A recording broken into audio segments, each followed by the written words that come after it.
Selamat datang di chapel hari ini. Kami dari kelas 10 yang akan memimpin chapel pada hari ini. Perkenalkan, nama saya Nadine.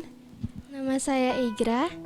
Di situ ada Bram, gitar Evan, dan keyboard Rayvan. Dan sebelum kami memulai chapel pada hari ini, mari kita berdoa.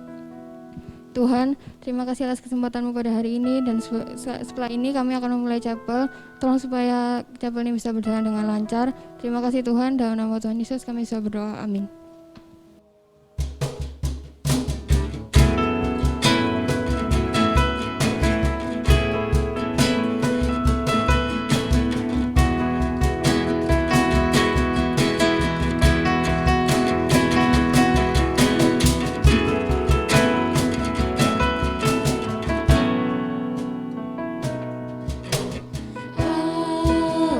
Semesta melukiskan kebesaran Tuhan, bumi dan surga menyanyikan kemuliaan nama-Mu.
Hanya Kau Tuhan di hidupku,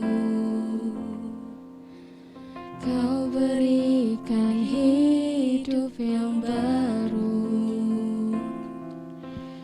Darah-Mu menyucikan, pulihkan hatiku. Ku nyatakan Kaulah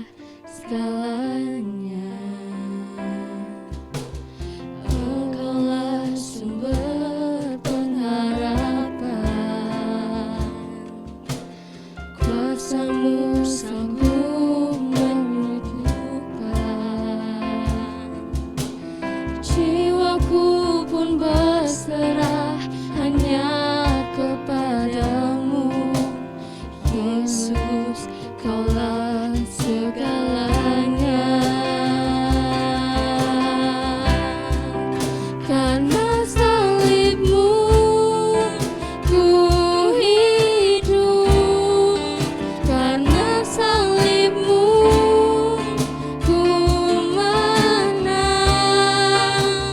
Engkau yang berkuasa sanggup untuk melakukan mukjizat-Mu di hidupku.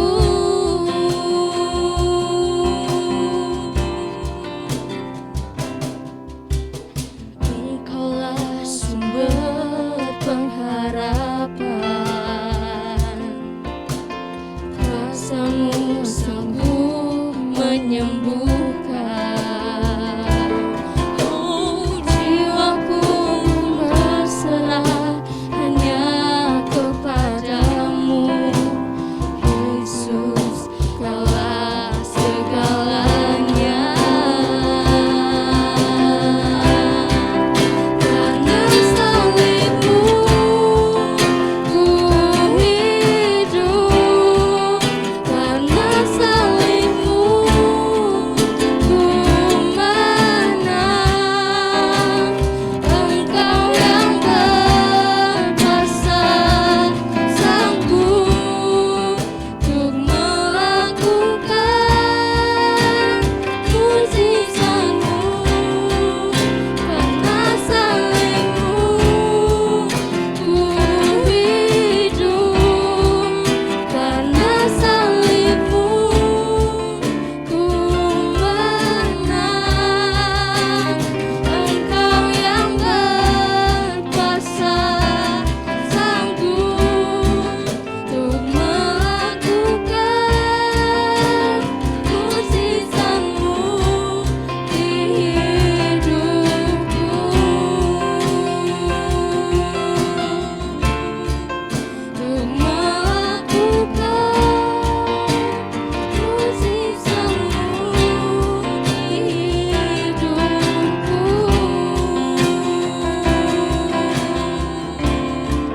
Untuk melakukan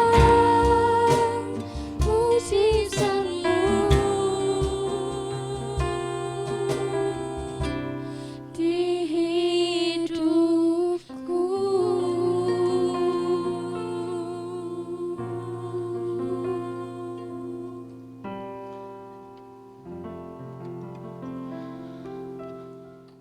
Teman-teman, sebelum kita mendengarkan firman Tuhan, mari kita berdoa. Ya Tuhan, terima kasih atas berkat-Mu sehingga kami dapat berkumpul kembali untuk mengikuti chapel pada hari ini ya Tuhan. Sebentar lagi kami akan mendengarkan firman Tuhan yang akan disampaikan oleh Teacher Reldi. Kiranya Kau berkati agar kami dapat bisa mendengarkan dengan baik dan Teacher Reldi dapat menyampaikan firman Tuhan dengan baik. Hanya di dalam nama Tuhan Yesus kami berdoa dan bersyukur. Amin. Terima kasih untuk tim Praise and Worship dengan pujian-pujiannya. Sekarang kita akan bersama-sama belajar akan firman Tuhan. Tapi sebelumnya mari kita sama-sama berdoa. Allah Bapa di surga, kami mengucap syukur Tuhan buat pagi hari yang indah ini. Ucap syukur akan kasih setiamu dalam setiap kehidupan kami, pribadi lepas pribadi. Kalau sebentar kami akan belajar akan firman-Mu Tuhan, kami rindu Engkau mencurahkan hikmat-Mu atas kami, berikan kami pencerahan Tuhan akan apa yang akan kami dengarkan bersama. Berkati hamba-Mu Tuhan yang akan menyampaikan firman-Mu, biarlah Engkau menguasainya, sehingga apapun yang disampaikannya boleh menjadi berkat bagi setiap telinga yang mendengarkan. Terima kasih Tuhan Yesus, kami mau dedikasikan waktu ke depan hanya ke dalam kuat kuasa tangan-Mu dan hanya untuk kemuliaan-Mu saja. Dalam nama Tuhan Yesus Kristus, kami mengucap syukur dan berdoa. Amin. Baik, pagi ini teacher akan share singkat saja ya.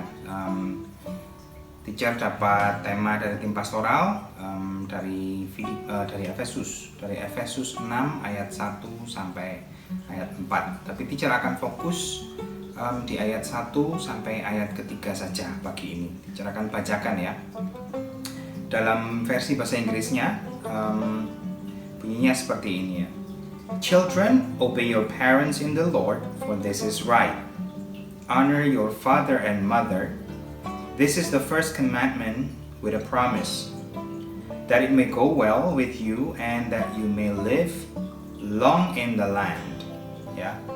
Efesus 6 ayat 1 sampai 3. Dalam bahasa Indonesianya, perikop ini diberi judul Taat dan Kasih. Hai anak-anak, taatilah orang tuamu di dalam Tuhan karena haruslah demikian. Hormatilah ayahmu dan ibumu. Ini adalah suatu perintah yang penting. Seperti yang nyata dari janji ini, supaya kamu berbahagia dan panjang umurmu di bumi. Nah, teacher akan ajak kalian melihat satu persatu dari ketiga ayat ini ya. Kita lihat di ayat yang pertama. Children, obey your parents in the Lord, for this is right. Di kata kunci di ayat yang pertama ini adalah obey. Obey itu taat ya. Jadi kata kunci dari ayat yang pertama ini adalah taat. Mari kita sama-sama belajar. Ketaatan, apakah ketaatan itu? Apakah itu suatu hal yang gampang dilakukan? Teacher sendiri akan bilang itu bukan hal yang mudah untuk dilakukan ya, ketaatan.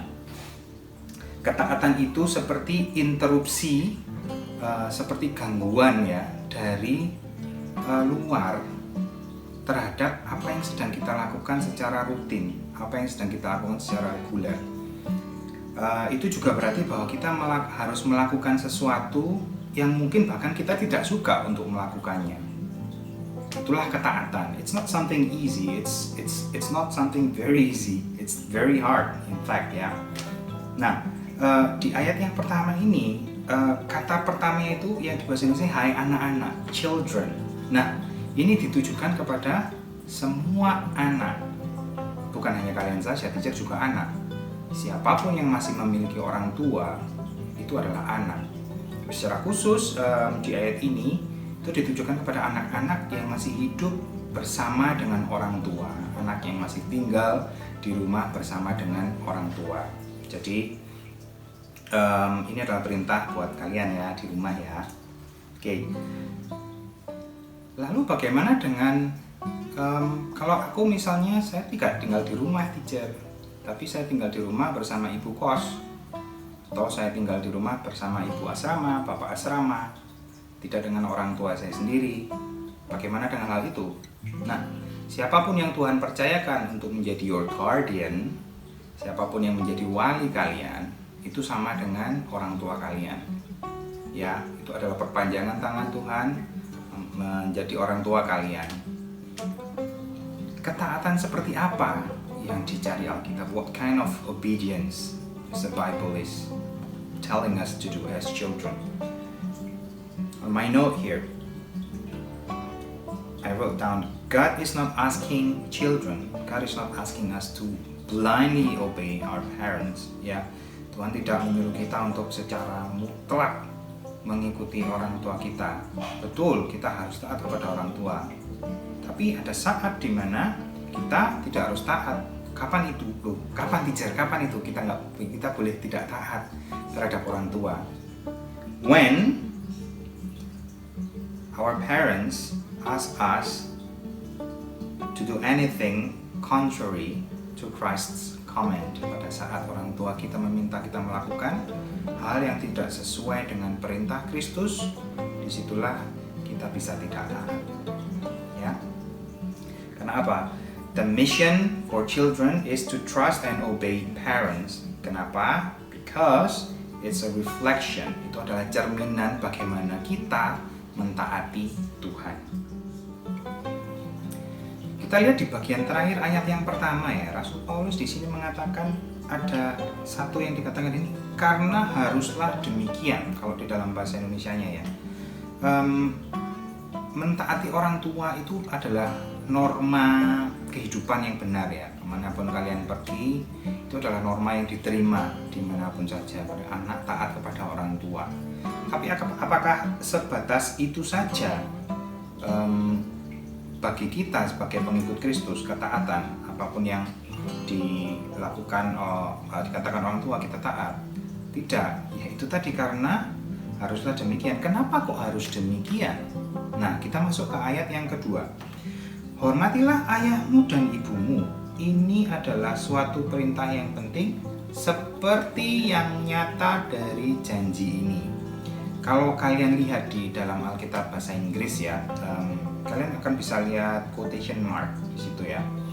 Honor your father and mother. Terus ada di dalam in parenthesis, this is the first commandment with a promise. Promise-nya apa? Itu tadi. Supaya kamu berbahagia dan panjang umurmu di bumi. Itu ayat ketiga ya. Nah, bagi orang dunia, ketaatan ini adalah norma yang biasa ya. Itu sudah ya memang seperti itu. Tapi bagi kita itu adalah yang benar, karena kalau kalian lihat di situ itu Rasul Paulus mengutip perintah kelima dari 10 perintah Tuhan ya. Kalian bisa temukan di Keluaran 20 ayat 12, juga di Ulangan 5 ayat 16. Nah, supaya apa tadi? Kamu berbahagia dan panjang umurmu di bumi. Tapi jangan sampai janji ini kalian salah gunakan. Jadi kalian berpikirnya, wah biar umurku panjang, aku akan taat, aku akan hormat sama orang tuaku. Itu bukan hormat ya. When you respect someone, it's not because you want to get something in return from the person, but it's because of who this person are. Siapa orang itu, bukan karena hal-hal apa yang bisa kalian terima dari orang itu. Jadi kalian hormati supaya kalian dapat sesuatu. That's not respect, that's not honor, that's flattery. Pada saat kalian memuja-muja, you want something in return for you. Yeah, that's not honor. Honor is because you know the person, so that you respect the person. It's not because of something that you will get. Now this is a training, ya. Jadi ini akan melatih ketaatan kalian kepada Tuhan. So when it times for you to obey God, to respect God, to honor God, it's not just because you want the blessings from God. It's because you know who He really is. Ya. Nah, jadi seperti apa seharusnya sebaiknya kita menghormati? How should we honor our parents? There are two important things that I want to share with you today. It's not easy, but this is very basic, very crucial, and very important in your life, with your relationship with your parents. Yeah. First, treat your parents with the proper value and proper weight that they deserve. Yeah, they matter. They matter. Your mom matters. Your dad matters. Your parents, they matter. Ya, nggak ada alasan kalian memperlakukan orang tua kalian as if they don't matter, because they do. Mereka berharga. They have their value. They have their weight in your life. Yang kedua, yang tidak kalah sulitnya dengan yang pertama, forgive them. Release forgiveness. I know some of you may have, hold grudges even against your parents. Ada hal-hal yang orang tua lakukan yang kalian tidak bisa menerima, bahkan kalian tidak bisa memaafkan. Forgive them. Release forgiveness. Those are the two things that is very basic to guard your relationship with your parents, to build the way you honor them, to build the way you respect your parents. I know it's not something easy, but let's try to do it. I implore you to strive to do it. Now, teacher juga mencoba ya menanyakan seperti apa sih? Apakah kalian ada bayangan seperti apa sih yang diharapkan oleh orang tua kalian atau guru kalian? Guru kalian juga orang tua di sekolah. apa sih yang sebenarnya mereka harapkan sebagai bentuk honor, sebagai bentuk respect dari anak-anak? Teacher sempat tanyakan kepada beberapa guru dan teacher akan sharingkan di sini seperti apa menurut mereka bentuk respect, bentuk honor yang mereka harapkan dari anak-anak. Mari kita lihat bersama.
Tadi beberapa, bahkan sebagian kecil saja ya, harapan-harapan dari orang tua, dari guru tentang bagaimana sih yang mereka harapkan pada saat seorang anak itu memberikan hormat, pada saat seorang anak honor the parents, harapan-harapan seperti apa. Dan teacher harap dari sebagian kecil yang sudah kalian lihat tadi itu bisa membantu kalian untuk lebih mengartikulasikan seperti apa kerinduan hati orang tua kalian pada saat mereka mengharapkan kalian menghormati mereka. Teacher akan tutup dengan ini. Pada saat kita berbicara tentang keluarga, banyak sekali hal yang cukup complicated ya. Keluarga itu bisa jadi sumber sukacita, tapi juga bisa jadi sumber kesakitan. It can be the source of joy, but it can also be the source of pain. Now, when God calls us to honor our parents, pada saat Tuhan memanggil kita untuk menghormati orang tua, Tuhan meninggalkan perintahnya untuk kita untuk menghormati orang tua. Tuhan juga tahu, He knows. Some parents are hard to love. Some parents are hard to admire. Some parents are hard to accept even. Tapi itu bukan berarti bahwa kita harus berhenti untuk berusaha menghormati mereka. Pada saat kalian mengalami hal seperti ini, pada saat kalian merasa orang tua kalian itu they're impossible, they're hard to accept, they're hard to love, you need to do one thing. You need to ask God to give you the power to start accepting them, to start loving them, to start admiring them, and to start forgiving them. It's not something easy, and you cannot do it on your own. That's why you need the power from God. Minta sama Tuhan, supaya Tuhan memberikan kalian kekuatan untuk kalian bisa mampu melakukannya. Ya. Some of us also did not grow up in Christian family. Even if our parents are Christian, they may not raise us up in a Christian way. Yeah, and some of you may think, my family's a mess. I'm a mess. Maybe your family is a mess. Maybe you're a mess. But remember, you belong to Christ. So you are His mess. Okay? Ask Him to come and help you clean up that mess. You are not alone. You will not be able to do it alone. All the mess in your life, He can help you. Jesus can help you to clean it. Do you need grace to honor your parents? Do you need the strength to forgive your father, your mother? Do you need help to start valuing them? Ask God, and He will help you. Be persistent in your prayer, and He will come to you and help you do it. Itu saja dari teacher pagi ini. Semoga ini jadi berkat buat kalian semua. Mari kita berdoa. Allah Bapa Surgawi, kami mengucap syukur Tuhan buat setiap keluarga kami Tuhan, buat setiap orang yang mengasihi kami, yang Engkau tempatkan dalam keluarga kami. Kami ucap syukur buat orang tua kami Tuhan. Kami percaya Tuhan, Engkau tahu segala situasi yang kami alami dalam keluarga Tuhan. Engkau tahu bagaimana hubungan kami dengan orang tua kami Tuhan. Bapa, jikalau kami tidak mampu Tuhan untuk melaksanakan perintah-Mu Tuhan, untuk menghormati orang tua kami Bapa, saat ini kami mau Tuhan, Engkau bantu kami, beri kami kekuatan, berikan kami roh-Mu yang menguatkan kami, berikan kami hikmat-Mu Tuhan, supaya kami bisa untuk memulai Tuhan melihat value in our parents. Untuk kami bisa mulai melihat Tuhan, orang tua kami Tuhan sebagai manusia yang tidak sempurna. Untuk kami boleh Tuhan hanya melihat pada Engkau saja Tuhan yang sempurna. Kami rindu Tuhan, Kau berikan kami kekuatan untuk mengasihi orang tua kami. Terlebih Tuhan untuk mengampuni orang tua kami. Biarlah Tuhan,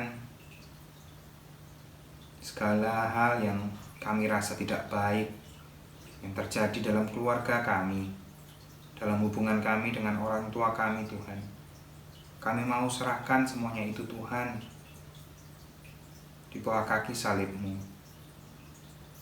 God, we're a mess. Our family's a mess. I'm a mess.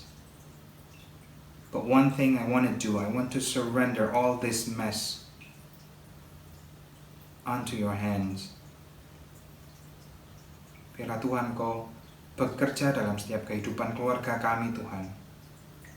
Kau berikan sesuatu yang baik Tuhan, Kau bentuk kekacauan yang ada dalam keluarga kami Tuhan menjadi satu hal yang indah Tuhan. Dan orang bisa melihat Tuhan bahwa Engkau bekerja dalam keluarga kami dengan luar biasa, dan mereka pun boleh terberkati olehnya. Terima kasih Bapa di surga untuk pagi hari ini. Biarlah Tuhan, kami serahkan sepanjang sisa waktu hidup kami hanya untuk kemuliaan nama-Mu saja. Dalam nama Tuhan Yesus Kristus, kami ucap syukur dan berdoa. Amin. Tuhan Yesus memberkati. Terima kasih untuk kalian semua yang telah mengikuti chapel hari ini. Dan setelah ini kami akan menyaksikan video dari Teacher Dore. Selamat pagi untuk seluruh keluarga besar Karis, baik para guru, para siswa, juga para orang tua. Sebentar lagi kita akan memperingati Hari Kemerdekaan Republik Indonesia yang ke-75. Jadi kita tetap semangat, biarlah semangat para pahlawan juga ada di dalam diri kita. Dan juga semangat untuk membangun bangsa juga ada di dalam diri kita. Oke semuanya, hari Senin tanggal 17 Agustus kita akan mengikuti upacara bendera di televisi masing-masing. Kita akan bersama membangun bangsa ini. Itu saja yang teacher bisa umumkan. Dan untuk tanggal 18 Agustus nanti, OSIS akan mengadakan acara untuk memperingati Hari Kemerdekaan Republik Indonesia. Tuhan memberkati kita semua. Dan baiklah kita semua mengatakan merdeka, merdeka, merdeka. Nah, setelah menyaksikan video dari Teacher Dore lagi, tadi berikutnya kita akan melihat video dari OSIS Nasionalisme. Mari kita lihat.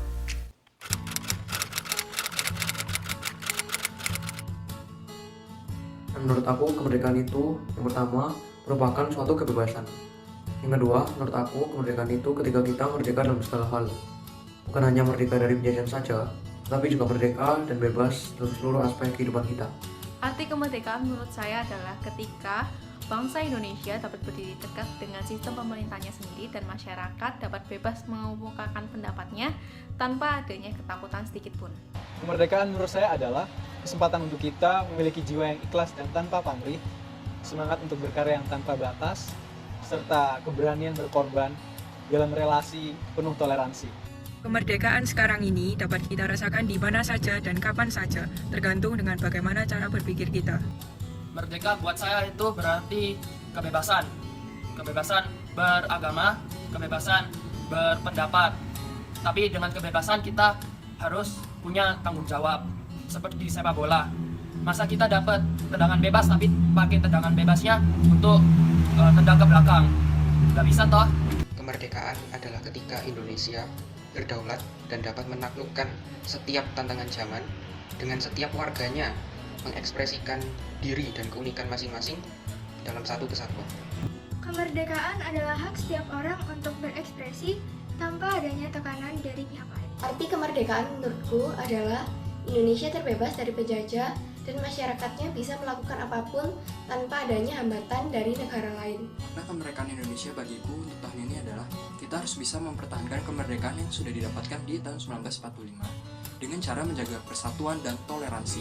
Arti kemerdekaan bagi saya adalah saat negara dapat menjalankan pemerintahan dan tidak bergantung kepada pihak tertentu, di mana seseorang dapat terbebas dari segala hal yang menindas. Menurut saya, kemerdekaan Indonesia tidak berarti banyak perjuangan telah berakhir, namun sebaliknya, perjuangan akan terus berlanjut dan upaya mempertahankan dan mengembangkan NKRI. Bagiku, kemerdekaan itu nggak hanya tentang kebebasan atau dapat berdiri dengan kaki sendiri, tapi kemerdekaan itu jugalah komitmen, di mana kita mau menjaga dan membangun Indonesia menjadi lebih baik. Karena kemerdekaan itu nggak hanya tentang diri sendiri, tapi juga tentang kesatuan, yaitu NKRI. Hai semuanya, aku Dimas, sebagai Ketua Divisi Nasionalisme mau mengucapkan selamat Hari Kemerdekaan Indonesia yang ke-75 di tahun 2020 ini. Kalau mungkin di tahun-tahun sebelumnya, kita bisa merayakan kemerdekaan Indonesia dengan datang ke sekolah, ikut lomba-lomba sekolah. Tapi kali ini, saat ini, tahun ini, kita hanya bisa dengan sangat terpaksa memperingati Hari Kemerdekaan Indonesia dari rumah saja. Tapi jangan salah, kita tetap akan ada lomba-lomba 17 Agustusan besok tanggal 18 minggu depan secara online. Nah, ngomong-ngomong tentang kemerdekaan, saat ini, situasi sekarang ini merupakan situasi yang sangat baru bagi kita semua. Situasi saat ini merupakan situasi yang belum pernah kita sama-sama alami, terus tiba-tiba saat ini kita sama-sama mengalaminya. Kalau kita menilik perjuangan bangsa Indonesia 75 tahun yang lalu, mereka sama-sama memiliki rasa kesatuan, mereka sama-sama memiliki rasa kebangsaan, mereka sama-sama memiliki semangat juang, mereka memiliki daya juang yang luar biasa, sehingga kita sebagai generasi di bawahnya bisa ikut turut merasakan nikmatnya, indahnya, dan bagaimana luar biasanya kemerdekaan itu. Kita pada saat ini itu sesungguhnya sedang dalam masa perjuangan. Dalam kondisi saat ini kita sesungguhnya masih berjuang melawan musuh baru, melawan virus COVID-19. Mari kita sama-sama berjuang sebagai satu kesatuan, sebagai satu entitas bangsa Indonesia untuk melawan, memerdekakan, memperjuangkan kebebasan Indonesia dari pandemi COVID-19 ini. Mari kita sama-sama satukan hati, satukan tekad, satukan rasa, satukan semangat untuk membebaskan Indonesia dari pandemi saat ini. Nah, mungkin itu saja yang bisa aku sampaikan. Merdeka! Merdeka! Merdeka! Merdeka! Terakhir untuk menutup chapel kita pada pagi hari ini, mari kita berdoa. Tuhan, terima kasih atas berkat-Mu, Engkau telah menyertai kami sepanjang chapel pada pagi hari ini. Sebentar kami akan melanjutkan pelajaran kami masing-masing, kiranya Engkau sertai kami sepanjang hari ini agar bisa melakukan aktivitas dengan baik. Terima kasih, hanya di dalam nama Tuhan Yesus kami berdoa dan mengucap syukur. Amin. Oke teman-teman, sampai ketemu di chapel berikutnya. Dadah!